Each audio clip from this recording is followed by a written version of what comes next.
Kasi antik na ng yogurt natin.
Hi guys! Today is May 11 and wala naman masyadong ganap today.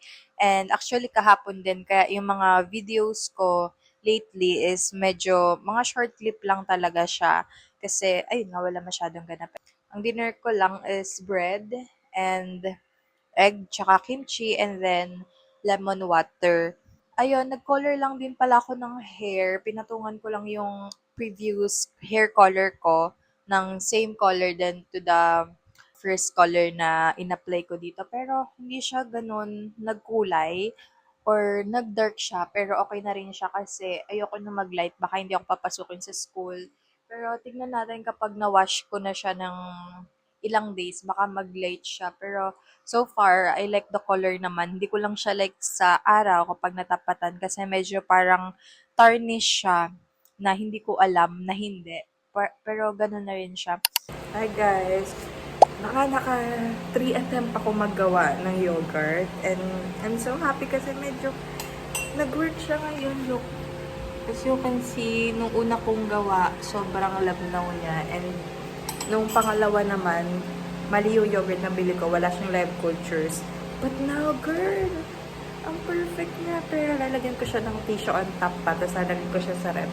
Para kahit pa paano mawala yung mga whey niya.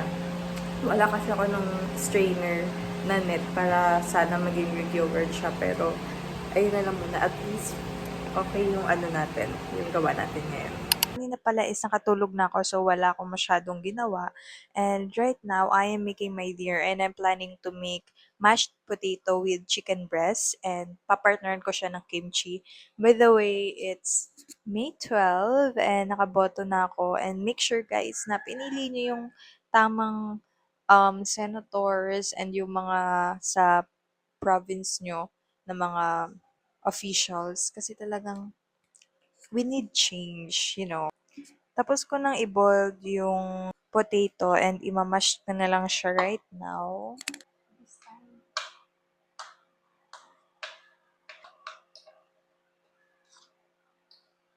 Actually, hindi to butter talaga. Pero wala na kasi akong time pa bumili and wala na rin budget. So, I think naman okay na to. Mag-add lang ako ng konting milk para medyo may lasa siya. Now naman, it's time to cook our chicken breast and I'll use margarine ulit para alternative ko sa butter. So, low heat lang siya. Then, yung chicken pala, kailangan natin siyang i-ganon-ganon ng pork.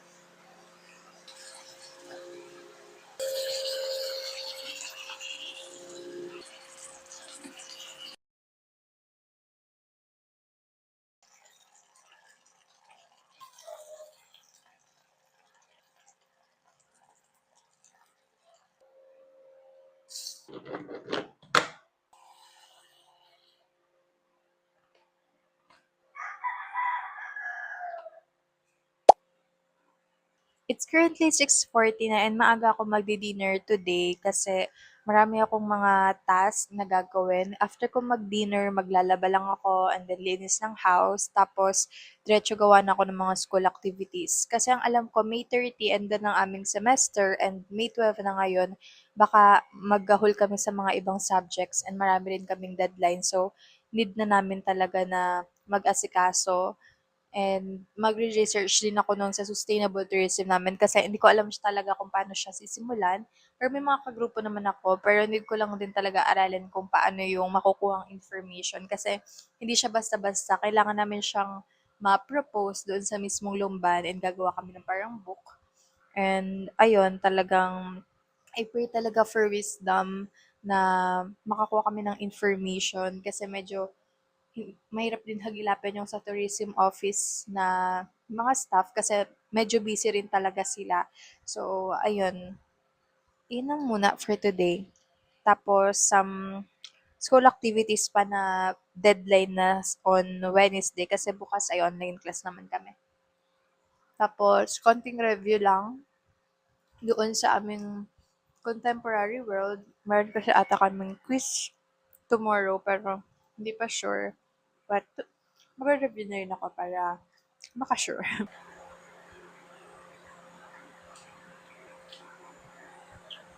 Ano si Kali? Pinagluluto ko na siya ng kanyang rice kasi ako, hindi ako mahilig sa rice. Ang nakakaubos lang talaga ng rice namin, si Kali. Kaya talaga.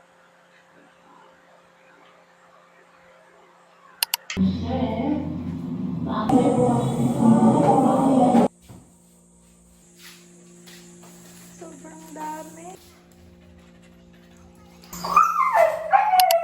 Hi guys! It's May 13 today and tapos na ako maglinis ng bahay and maligo din. Ang susunod ko naman is tatry ko na talaga maglaba and review. And lahat pala ng mga sinabi ko kagabi as in walang tuloy dun kasi hindi rin ako masyadong okay kagabi. Tapos sobrang pagod din and all. Walang natuloy as in nagdire-diretso yung tulog ko. Nakalimutan ko na rin maghilamos. And ayun lang. So, later pala baka may online class kami and ta-try ko pa rin mag-review kahit konti kasi parang may quiz ata kami dun pero hindi pa naman sure. So, ayun and ta-try ko na rin mag-aral or magawa ng sustainable tourism namin kasi deadline na siya tomorrow ng soft copy lang kahit hindi pa tapos. And then, next week, ipe-present na siya. So, kailangan namin mag-grind talaga lalo na ako ngayong araw na 'to, as in baka maging all-nighter din ako today. Ayun lang naman. It's currently 11:12 na pala and hindi na kami nakapag-breakfast, so diretso lunch na kami. Ang lunch ko is yogurt. So, ito na yung yogurt na ginawa ko and nilagyan ko siya 'di ba ng tissue on top. Hmm, mas bet ko na yung lasa niya ngayon. Siguro kasi na-store na siya ng how many hours? Mas okay siya ngayon compare last time. As you can see, ang thick na ng yogurt natin. And yung mga parang liquid niya na yellow, ayun yung tinatawag nating whey. Na if... Ay! Oh my gosh! I'm so sorry. Gamit ko yung spoon na sinubo ko. Ala, baka makontaminate siya agad. Anyways, iko-consume ko na lang siya ng mabilisan kasi matakaw rin naman ako sa yogurt. Ayan na yung consistency niya. Compared last time, di ba, fail yung gawa ko and now, mas thick siya. And if gusto na siyang maging thick pa and parang maging Greek yogurt na talaga, bili kayo ng strainer and strain nyo siya hanggang sa matanggal yung yellowish water niya kasi ayun yung tinatanggal para mas maging thick yung yogurt. Namimiss ko tuloy yung yogurt sa Sagada. Kasi puro fruits siya. Sobrang, parang halos same din yung lasa.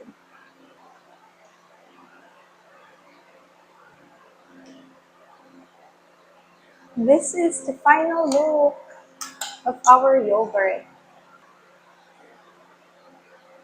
Hmm, sarap yung combination. Oh my gosh. I'm so proud sa sarili ko kasi third attempt ko talaga bago nakuha yung perfect yogurt. Homemade yogurt. If mahilig kayo sa yogurt, na kayong bumili kasi sobrang mahal ng yogurt sa mga market, lalo na sa mga supermarket, sa mga malls. As in, maggawa na lang kayo kasi if may matira kayo dito na yogurt, kahit isang scoop lang siya, tapos bili lang kayong milk, ayun na yung gawin yung starter and um, magiging yogurt na siya. Kasi as long as your yogurt naman is may live cultures, goods siya. Try ko siyang samahan ng banana para kahit pa paano merong mabigat sa tiyan yung lunch natin. Kasi pang snack to eh. Oh my God! I'm done with my task for today sa house. Nakapag-laundry na ako, nakapaglinis na, nakapagtiklop na ng mga sampay, and now, nagutom lang ako kaya I will just make some snack rin para may makain. Kasi wala na kasi akong bread. So, ayun kasi lagi yung ini-snack ko. Pero, gagawa tayo ngayon ng yogurt ulit. Yogurt ulit yung ating snack. Pero this time with apple naman. Bala ko baka masira yung ano. Yun na nga ang sinasabi ko sa'yo.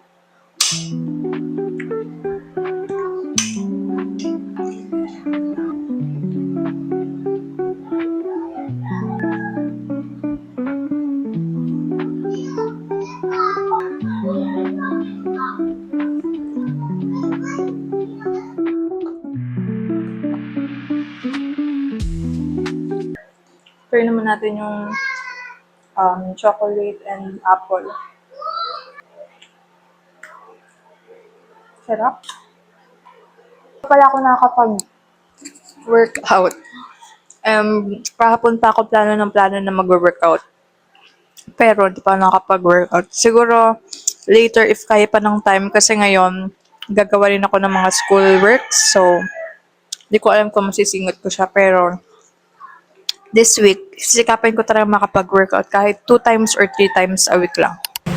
I'm an all-nighter kasi wala akong gana magawa kanina ng mga school works. And meron kami due date tomorrow ng umaga ata. I think, kailangan namin siyang gawin. Pero kahit draft pa lang naman, okay lang. Kaya, need na namin mag-umpisa para sa aming sustainable tourism. By the way, nag-prepare ko ng lunch, ng dinner ko kasi hindi pa ako nag-dinner. So, ayan, yogurt again.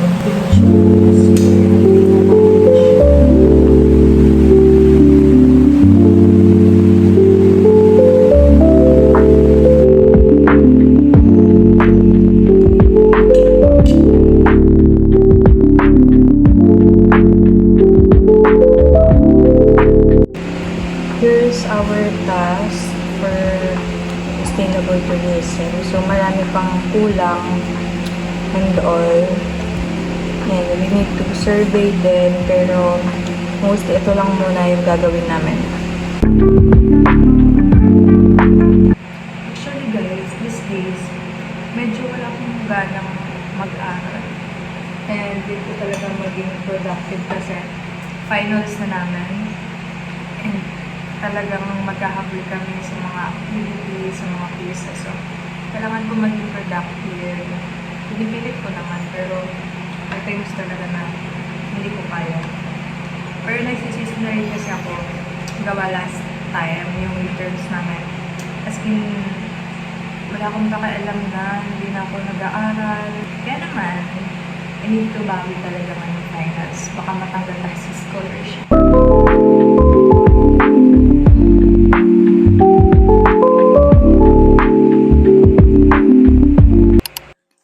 Good morning. It's currently 8 a.m.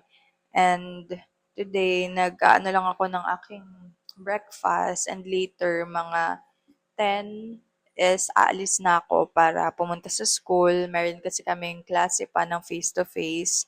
And meron din kaming quiz. Tapos, magpapasa rin ako ng engagement activity namin na written. And wala ako nung A4. So, need ko ng maaga para masulat ko siya agad. And ano pa ba? Ayun lang naman ang gagawin ko this day. Tapos, workout din later. Kung kaya mag-workout kasi medyo masakit yung aking legs. Kain lang ako ng yogurt again, yung natira ko kahapon. And then, lalagyan ko lang siya ng mango. Tapos, milk.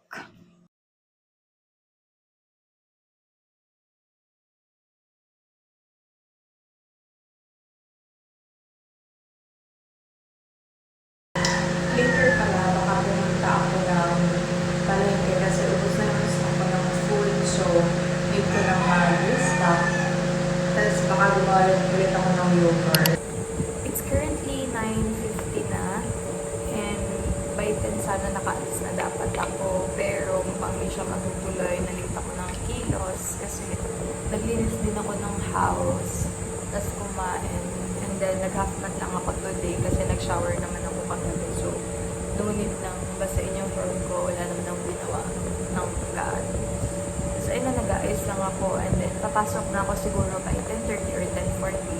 And habang nasa biyahe ako, tsaka na lang ako magre-review for our quizzes ngayong umaga.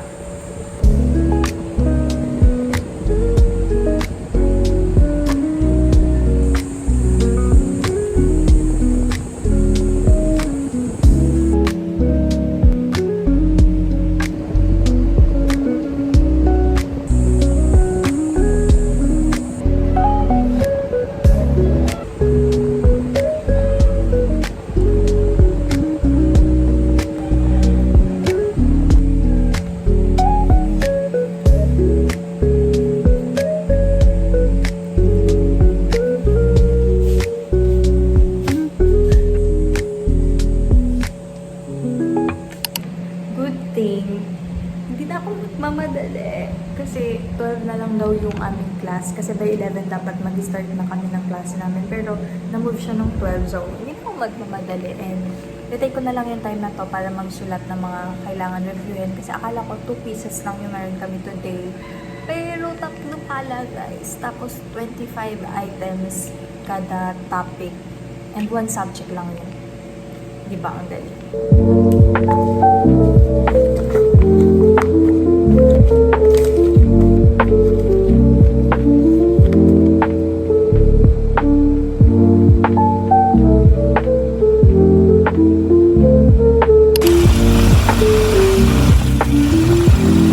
Providing high quality service.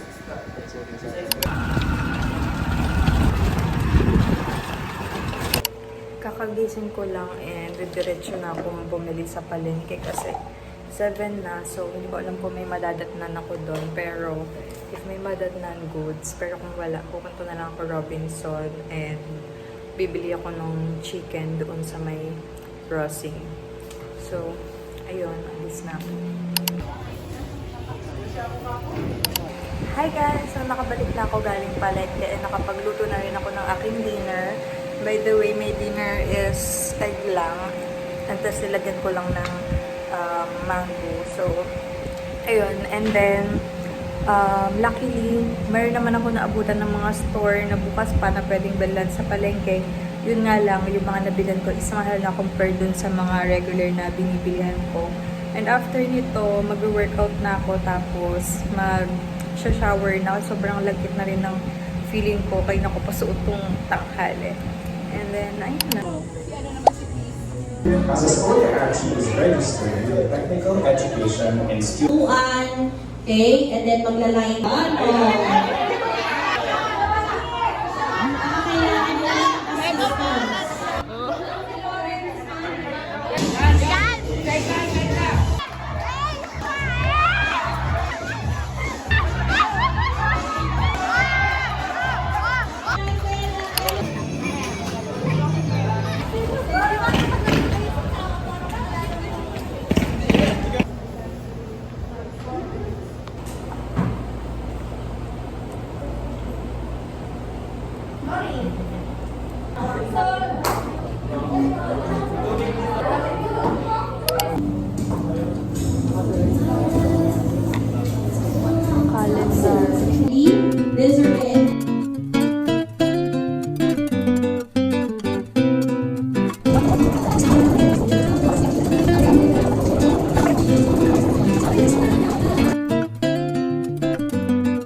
stick. Hindi kita.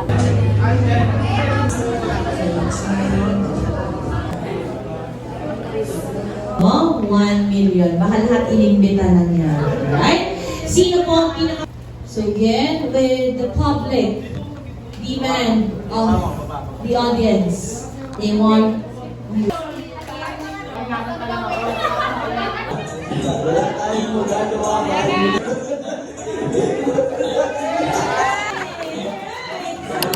Kakagising ko na lang ulit. And after ko kasing makauwi galing seminar, natulog na ako kasi sobrang pagod and antok na rin ako. And now is nagluluto lang ako ng aking food for my dinner na din. Maaga ako magdi-dinner today kasi nga I need to work out na rin and wala akong energy mag-workout. Kaya need ko rin na wait lang. Kaya need ko rin na kumain na rin ng maaga para maaga rin ako makakasleep.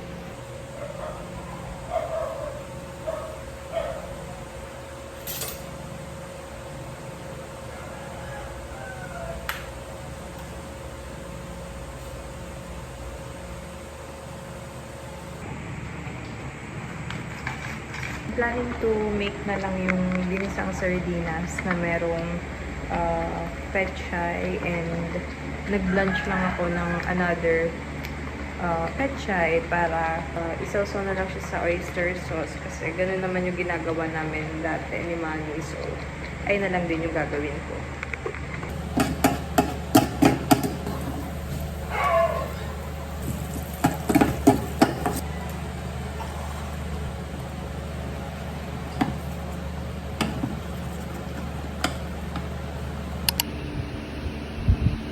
Ngayon talaga nasusubok yung pagiging independent ko.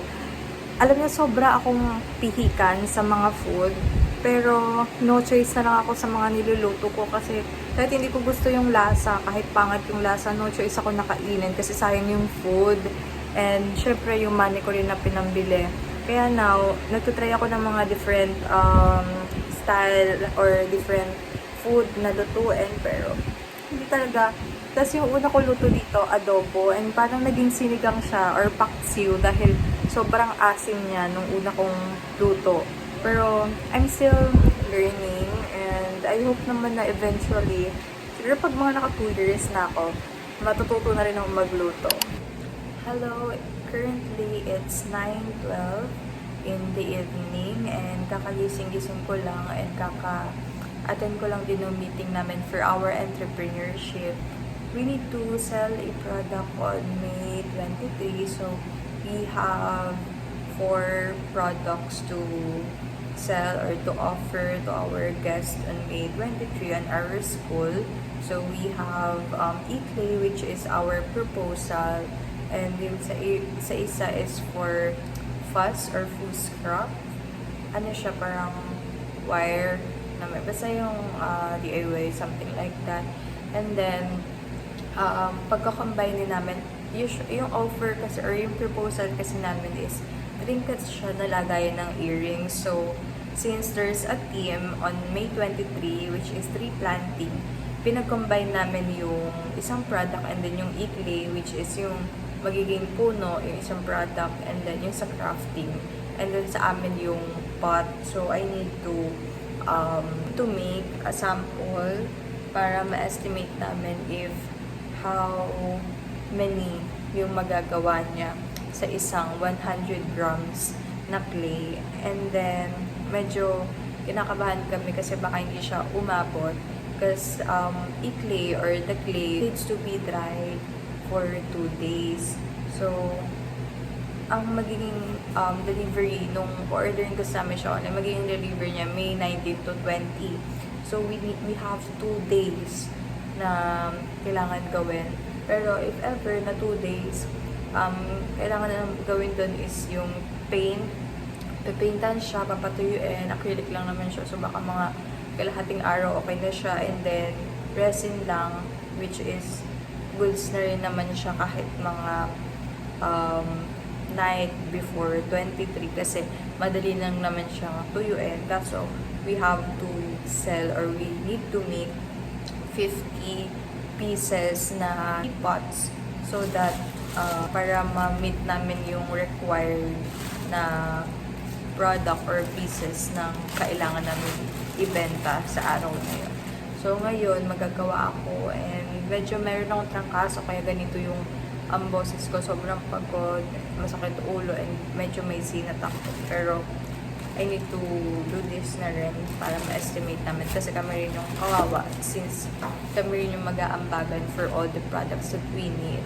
And ang estimated ko last night is 9,000. So, since naging naging pots siya, baka medyo malesen yung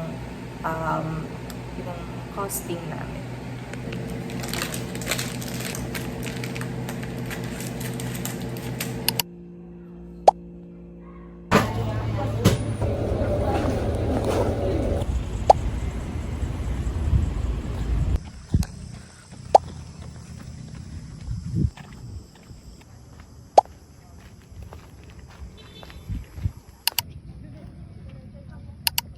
Kakauwi ko lang and bumili lang ako ng mga essentials ko na need dito sa bahay kasi medyo ubos na rin yung mga stock and bumili na rin ako ng dinner. Feel ko today is my cheat day kasi kanina pa ako makain na hindi healthy. Since wala na akong stock na mga fruits, ayun, bumili lang ako din ng street food and then kanina nagpansit canton ako. Kaya yung cheat day ko ngayon, babawiin ko siya. Mga ilang weeks ako hindi kakain ulit ng hindi healthy. So, ayun. Siguro mga snack lang. Pero today talaga as in isang buong araw, hindi healthy yung mga kinakain ko kaya I feel like ang dami na agad fats na namumuo sa katawan ko. But, ayun, kakatapos ko lang. And 7.6 kilometer naman yung nilakad ko. Nagsimula na ako dito sa bahay pagkalabas ko, tas hanggang UPLB, kaya medyo madali-dali na rin ako natapos. Hindi na ako nag-start doon mismo sa UP kasi sobrang tagal if doon ako mag-start. And since wala rin naman ako masakyan kanina, nilakad ko na lang and in-start ko na yung aking duration, yung timer ko.